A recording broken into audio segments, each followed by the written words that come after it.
Okay, so now that we have installed React Router, let's get on to the next step, which is actually setting up React Router. So the first thing we want to do is actually delete all this code inside app.js. So go to your app.js component and delete all this code that ReactJS gives you. And now what we want to do is use the browser router component from React Router. So let's actually import this. So import browser router, and I'm going to rename this to router, so as router, and this would be imported from React router DOM. And now this is going to be our main component. So browser router, sorry, not browser router because we called it router. So router, and okay, and inside this we're going to have routes, so we need to import root as well, the root components from React router DOM. So for each route we're going to use the root component.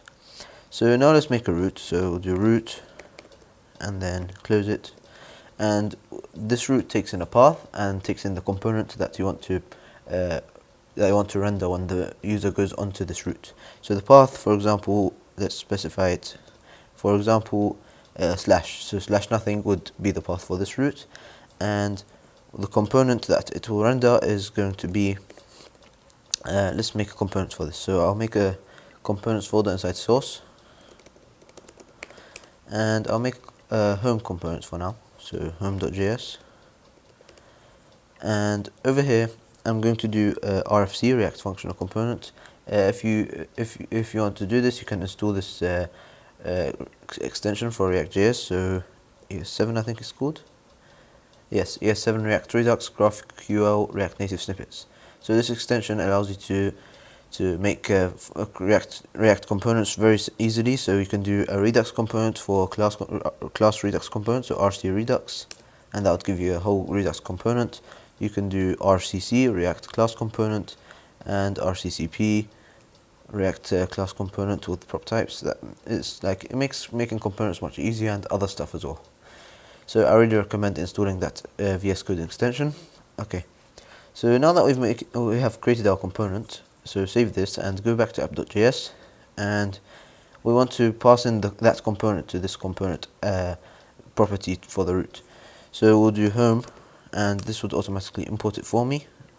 As you can see, if it did not import it for you, you have to import it like this.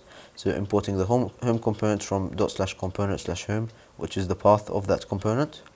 So we'll pass in that component to the root, and so in that component, for example, let's just say hello world, or actually no, let's say hello, this is the home component.